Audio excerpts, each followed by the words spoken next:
Selamat siang semuanya. Assalamualaikum warahmatullahi wabarakatuh. Kembali lagi bersama saya Indi Rahmatika. Era sekarang ya, banyak sekali kita yang mendedikasikan diri sebagai makhluk yang introvert. Menjadi lebih pendiam, lebih menyendiri dan tidak peduli dengan orang lain. Akan tetapi, kita perlu ketahui jikalau sebenarnya kita tidak pernah bisa hidup tanpa orang lain. Mengapa demikian? Karena kita manusia. Ini yang akan kita bahas saat ini. Apa itu manusia? Selain itu, saya juga akan membahas mengenai ilmu humaniora. Jadi langsung saja kita masuk ke pembahasan manusia dan ilmu humaniora.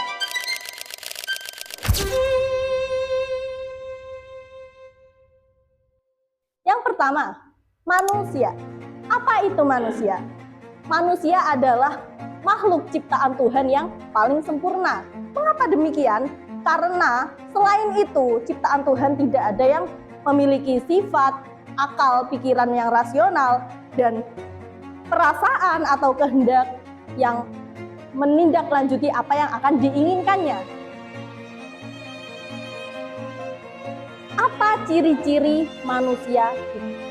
Banyak sekali yang melatar belakangi ciri-ciri dari manusia. Yang pertama, manusia memiliki akal atau rasio.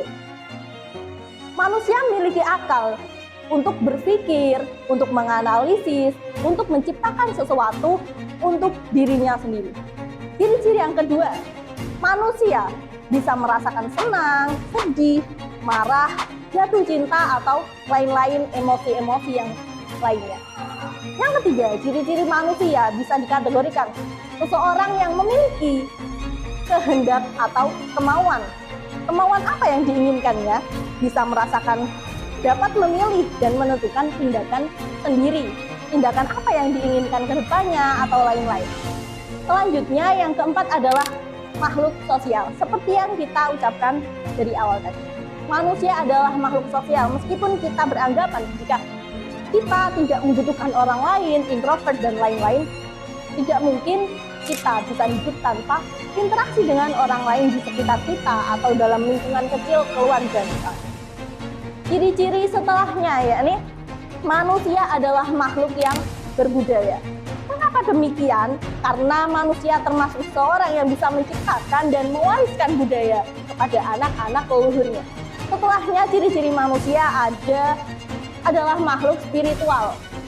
Makhluk spiritual yakni yang dimaksud memiliki hubungan dengan Tuhan dan nilai-nilai kepercayaan yang mereka pegang.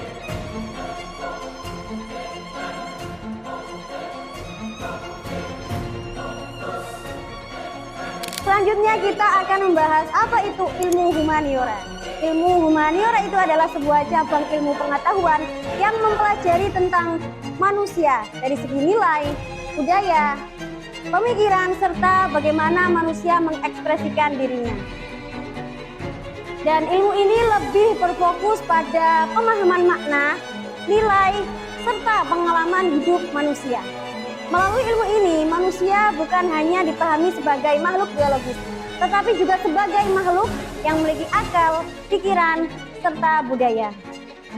Dan ilmu ini juga berusaha ingin memahami bagaimana cara manusia berpikir, bagaimana cara manusia berperilaku kepada masyarakat, serta bagaimana cara manusia mengekspresikan dirinya melalui seni dan budaya, serta fokus pada nilai, etika, seni, dan pemikiran manusia. Dengan demikian, ilmu ini juga membantu kita sebagai manusia untuk bisa memahami diri kita sendiri dan juga orang lain, agar manusia menjadi manusia yang berbudaya, beretika, serta peka terhadap lingkungan sekitar.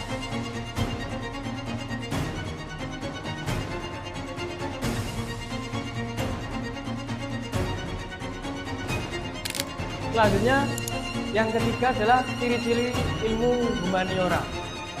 Ilmu humaniora memiliki karakteristik yang membedakannya dari ilmu-ilmu seperti ilmu alam atau matematika. Jika ilmu SKT cenderung fokus pada angka, rumus, dan kepastian, maka ilmu humaniora lebih menekankan pada pemahaman terhadap manusia, makna serta nilai-nilai yang ada dalam kehidupan. Oleh karena itu, ilmu humaniora memiliki beberapa ciri utama yang penting untuk memahami. Ciri-ciri yang pertama adalah bersifat subjektif. Maksudnya kajian dalam ilmu ini sangat bergantung pada sudut pandang manusia. Setiap individu dapat memiliki pemahaman atau penafsiran yang berbeda terhadap suatu hal. Misalnya, ketika seorang melihat lukisan, ia mungkin menganggapnya indah dan penuh makna. Sementara orang lain bisa saja memiliki pendapat yang berbeda. Perbedaan ini bukan berarti salah, melainkan menunjukkan bahwa ilmu humaniora menghargai keberagaman cara berpikir dan perasaan manusia. Ciri-ciri yang kedua adalah mengkaji nilai dan makna. Maksudnya, ilmu humaniora tidak hanya melihat sesuatu dari segi fakta, tetapi juga mencoba memahami arti yang terkandung di dalamnya. Dalam hal ini, ilmu humaniora membahas berbagai nilai, seperti nilai moral yang berkaitan dengan baik dan buruk, serta nilai estetika yang berkaitan dengan keindahan. Contohnya adalah dalam sebuah karya sastra yang dikaji bukan hanya isi ceritanya, tapi juga pesan moral ingin disampaikan oleh penulis. Terus ciri-ciri yang ketiga adalah berkaitan dengan seni dan budaya.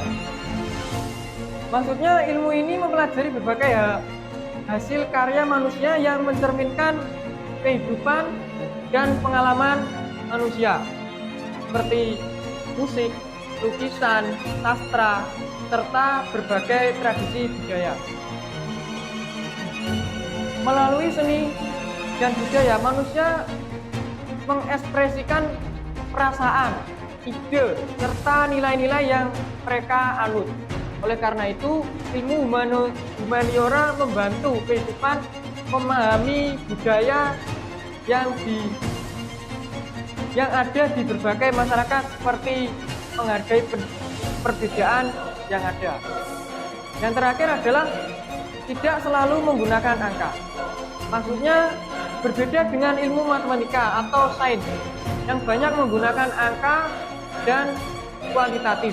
Ilmu humaniora lebih condong menekankan pada analisis, interpretasi, dan pendapat.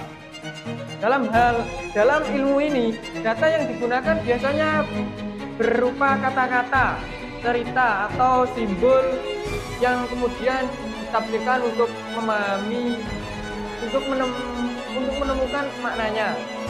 Misalnya dalam menganalisis sebuah puisi. Ilmu yang digunakan untuk menganalisis puisi tersebut bukan angka, melainkan pemahaman terhadap bahasa, gaya penulis, serta pesan yang terkandung di dalamnya. Ciri-ciri ini menunjukkan bahwa ilmu humaniora berperan penting dalam kehidupan manusia, memahami kehidupan lebih mendalam, terutama dari sisi nilai budaya dan kemanusiaan.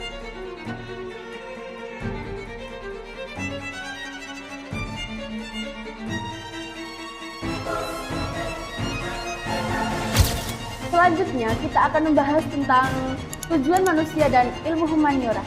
Tapi sebelum itu, apakah kalian tahu apa itu tujuan manusia dan ilmu humaniora itu? Yuk kita bahas. Jadi, kita sebagai seorang manusia, jangan hanya sekedar melihat seseorang itu dari fisiknya saja, tetapi kita sebagai seorang manusia pun harus melihat seseorang itu dari isi pikirannya, perasaannya, bahkan makna di setiap tindakannya.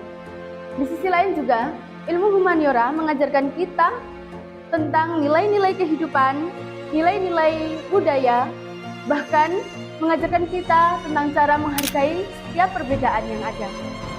Nah, di sisi lain juga, ilmu humaniora mengajarkan kita tentang nilai-nilai kehidupan, nilai-nilai budaya, bahkan mengajarkan kita tentang bagaimana cara menghargai setiap perbedaan yang ada. Nah, di sini kita bisa belajar bahwa setiap manusia itu mempunyai jalan cerita masing-masing, dan setiap perbedaan itu adalah pelajaran bagi kita semua. Maka dari itu, dengan memahami manusia dan ilmu humaniora, kita tidak hanya dididik untuk menjadi lebih pintar, tetapi kita juga dididik untuk menjadi lebih bijak, lebih peka, bahkan lebih manusiawi. Karena pada akhirnya, ilmu itu bukan tentang apa yang kita ketahui saja, tetapi bagaimana cara kita memahami dan mengamalkannya.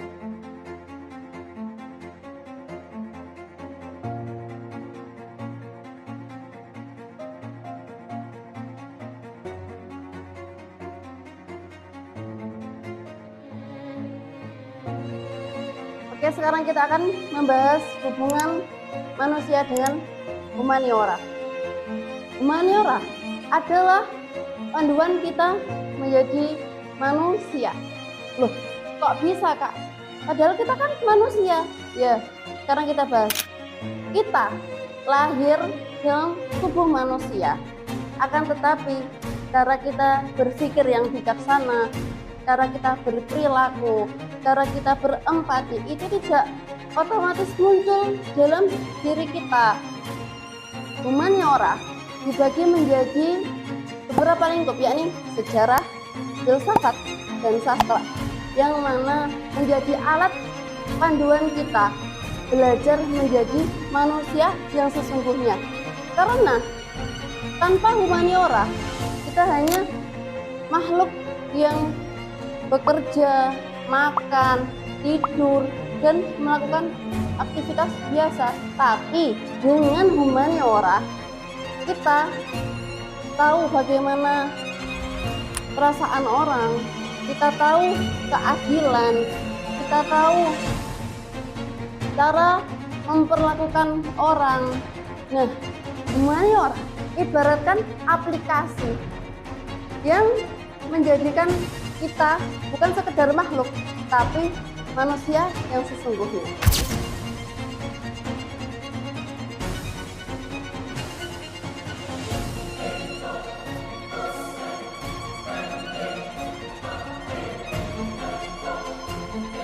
Selanjutnya, saya akan menjelaskan peran ilmu humaniora dalam kehidupan. Yang pertama ada membentuk karakter dan kepribadian manusia.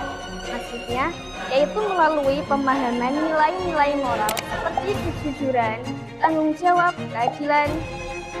Maka, seseorang akan menjadi pribadi yang lebih baik dari beberapa moral yang telah saya sebutkan tadi. Ilmu humaniora juga mengajarkan manusia untuk berpikir secara bijak dalam mengambil keputusan, sehingga tindakan yang diambil tidak akan merugikan orang lain ataupun diri sendiri. Yang kedua ada menumbuhkan rasa empati dan kepedulian sosial. Maksudnya, seseorang itu ingin mempelajari kehidupan manusia berbagai sudut pandang. Seseorang akan lebih memahami perasaan, pengalaman, dan kondisi orang lain. Hal ini sangat penting dalam kehidupan masyarakat karena untuk menjaga hubungan harmonis dan saling menghargai orang lain. Maksudnya, ilmu humaniora itu membantu untuk menjaga warisan budaya agar tidak hilang dari perkembangan zaman sekarang. Yang keempat, ada meningkatkan kemampuan komunikasi. Maksudnya dengan memahami bahasa, simbol, dan ekspresi manusia, seseorang dapat menyampaikan ide dan perasaannya dengan lebih baik.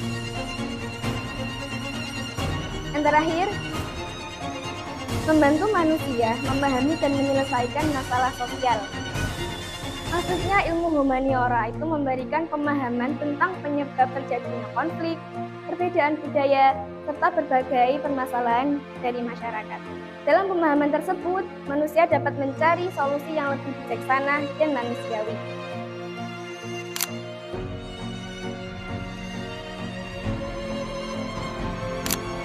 Setelahnya kita akan membahas tentang ruang lingkup ilmu humaniora. Apa aja ruang lingkup ilmu humaniora yang harus kita tahu?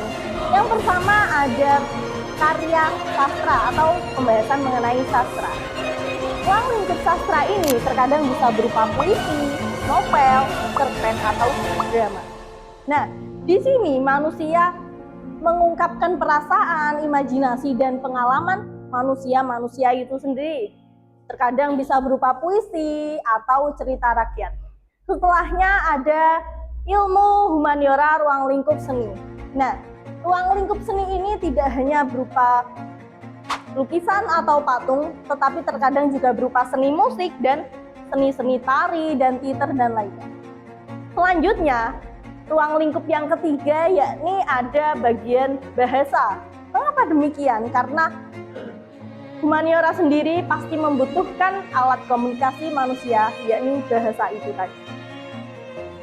Di sini bisa berupa bahasa daerah, bahasa nasional, atau bahasa-bahasa asing. Selanjutnya, ruang lingkup yang keempat yakni ada sejarah atau peristiwa masa lalu manusia. Di sini bisa berupa tentang sejarah kolonialisme atau kerajaan dan lain-lain. Untuk selanjutnya ada bagian filsafat atau pemikiran mendalam tentang kehidupan manusia. Mengapa demikian?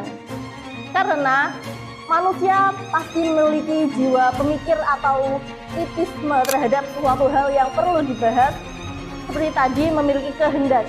Jadi karena manusia memiliki akal atau bisa berpikir rasio, mereka pasti membahas kebenaran atau etika atau logika. Selanjutnya ada bagian ruang lingkup budaya.